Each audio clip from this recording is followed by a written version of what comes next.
नागरिकता संशोधन कानून यानी सीए पर सवाल उठाने वाले पर अमित शाह की दो टूक। सीए पर अमित शाह ने कहा, सीए कभी वापस नहीं लिया जाएगा। हमारे देश में भारतीय नागरिकता सुनिश्चित करना हमारा संप्रभु अधिकार है। हम इस पर कभी समझौता नहीं करेंगे। पर अब विभाजन सीए का कानून कभी वापस नहीं जाएगा और भारत की नागरिकता सुनिश्चित करना ये भारत का विषय है, भारत की संप्रभुता का निर्णय है। इसके साथ हम कोई कॉम्प्रोमाइज नहीं कर सकते। ममता बनर्जी पर टिप्पणी करते हुए अमित शाह ने कहा, वह दिन दूर नहीं जब भाजपा पश्चिम बंगाल की सत्ता में आएगी और घुसपैठ रोकेगी। ममता बनर्जी को शरण लेने वाले और घुसपैठियों में अंतर नहीं पता है। राष्ट्रीय सुरक्षा के मुद्दे पर तुष्टीकरण किया जाता है।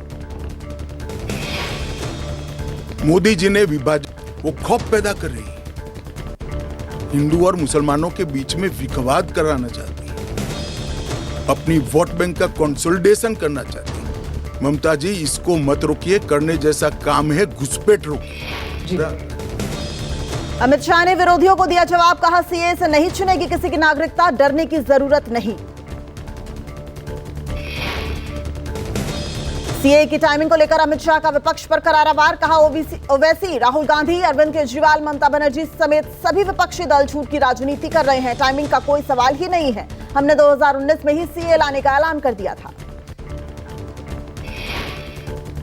19 में ही ये बिल संसद के दोनों सदनों ने पार कर दिया। उसके बाद कोविड के कारण थोड़ा लेट हुआ। अब टाइमिंग का क्या महत्व है? सरकार ने अपनी विल चुने जाने से पहले अभिव्यक्त कर दी। अमित शाह ने कहा, विपक्ष के पास और कोई काम नहीं है। विपक्ष ने यहां तक कह दिया था कि सर्जिकल स्ट्राइक और एयर स्ट्राइक करने में बीजेपी को राजनीतिक फायदा है, तो क्या हमें आतंकवाद के खिलाफ कार्रवाई नहीं करनी चाहिए? कांग्रेस को और कोई काम नहीं। उन्होंने तो सर्जिकल स्ट्राइक और एयर स्ट्राइक को भी बताया कि आपका पॉलिटिकल फायदा है, तो क्या हम टेररिज्म पर कदम न उठाए? इन्होंने 370 को भी बताया कि ये आपके पॉलिटिकल फायदे के लिए कर रहे हैं। हम 1950 से कह रहे हैं। अमित शाह बोले, सीए से अल्पसंख्यकों को डरने की जरूरत नहीं। मोदी जी का इतिहास है कि जो बीजेपी या पीएम मोदी ने कहा वो पत्थर की लकीर है। मोदी की हर गारंटी पूरी होती है। सीए पर अरविंद केजरीवाल के बयान से दिल्ली में रहने वाली शरणार्थी भड़के हैं। अरविंद केजरीवाल के खिलाफ पाकिस्तानी शरणार्थियों ने मोर्चा खोल दिया है। दिल्ली में पाकिस्तानी शरणार्थियों ने केजरीवाल के खिलाफ नारेबाजी की। केजरीवाल ने कहा था, हमारे हक की नौकरियां पाकिस्तानियों को दे रही है बीजेपी।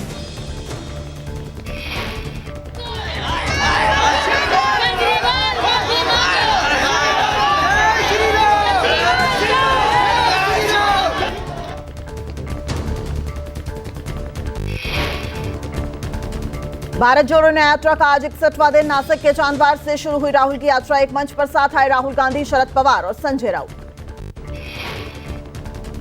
चांदवार में किसानों की सभा को संबोधित करते हुए राहुल बोले, आज महाराष्ट्र में सबसे बड़ा मुद्दा प्याज है। देश में आज 2 से 3 मुद्दे हैं, जिसमें बेरोजगारी, महंगाई मुख्य मुद्दे हैं।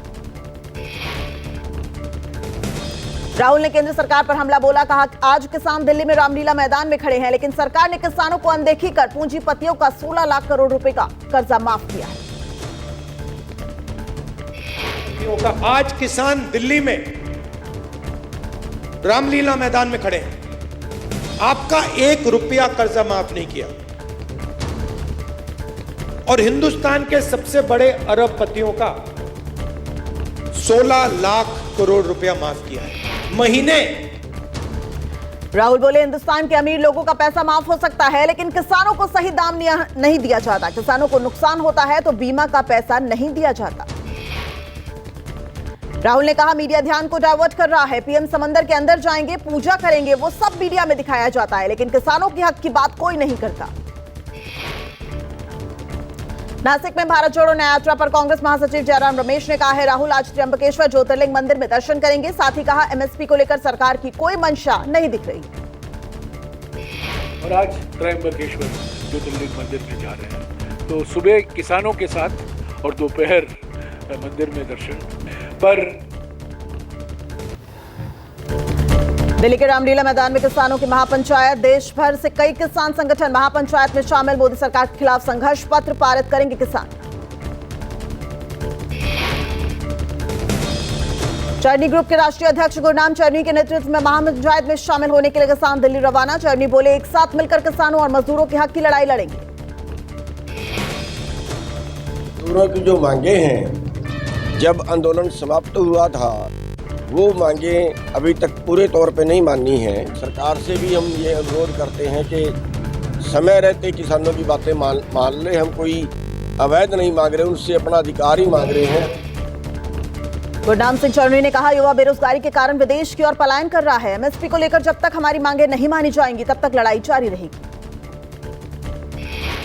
का जो युवा है बेरोजगारी की वजह से भारत को छोड़ के विदेश में जा रहा है। कर्जा माफी की मांग है, फसलों के भाव की मांग है, एमएसपी की, ये सारी मांगे जो है वो पेंडिंग है। जब तक मांगे नहीं मानेंगे तब तक लड़ाई तो जारी रहेगी। किसान सरकार से अनुरोध करते हुए चरनी ने कहा, समय रहते सरकार को किसानों की मांगे मान लेनी चाहिए। हम कोई अवैध मांगे नहीं मांग रहे, सिर्फ जिंदा रहने के लिए ही सब कुछ मांग रहे हैं।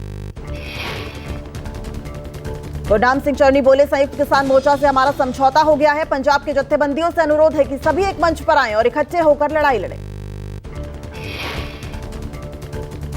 दिल्ली पुलिस ने किसानों को महापंचायत की दी सशर्त इजाजत। कई सड़कों पर ट्रैफिक डायवर्ट किया गया। दिल्ली गेट, अजमेरी गेट, गुरु नानक चौक, कबला मार्केट, पहाड़गंज, झंडेवाला जनपद समेत कई मार्गों पर सीमित आवाजाही। 13 सूत्रीय मांगों को लेकर आंदोलन कर रहे किसान संगठन 16 मार्च को निकालेंगे अस्थि कलश यात्रा। युवा किसान शुभकरण की अस्थियों को लेकर हरियाणा से किसान शुरू करेंगे ये यात्रा।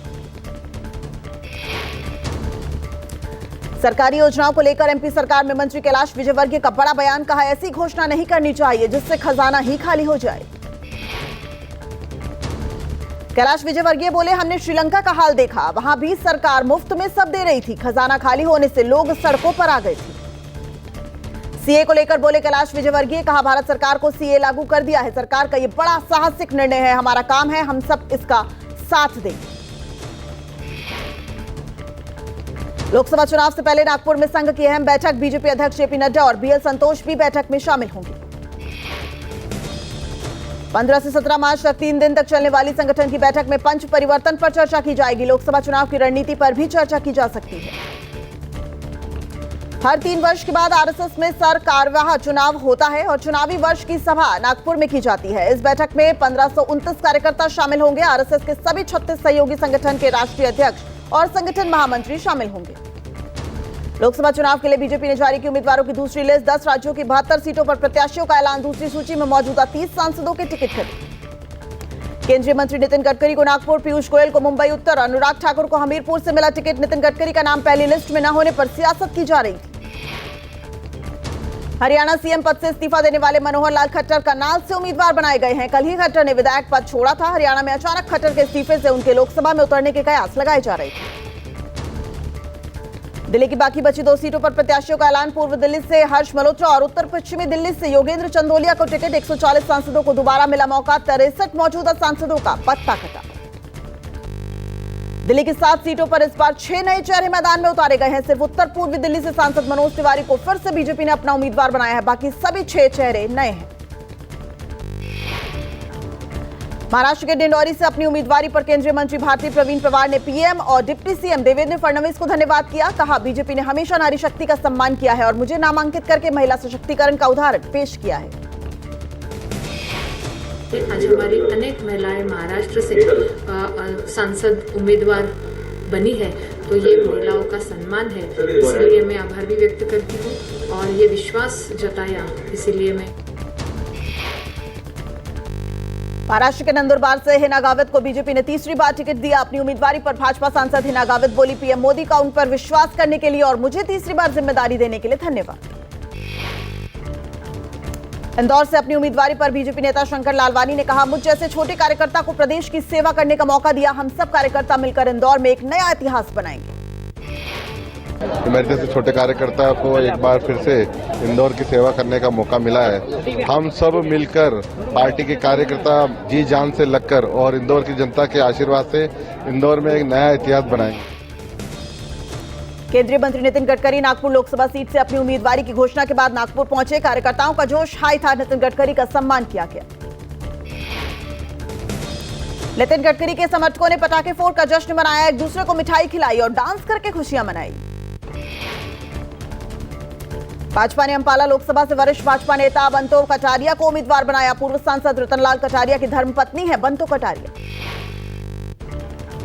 बीजेपी ने हरियाणा में 5 लोकसभा सीटों पर की उम्मीदवारों के नामों की घोषणा। मुख्यमंत्री नायब सैनी की धर्मपत्नी सुमन सैनी बंतो कटारिया को बधाई देने पहुंची।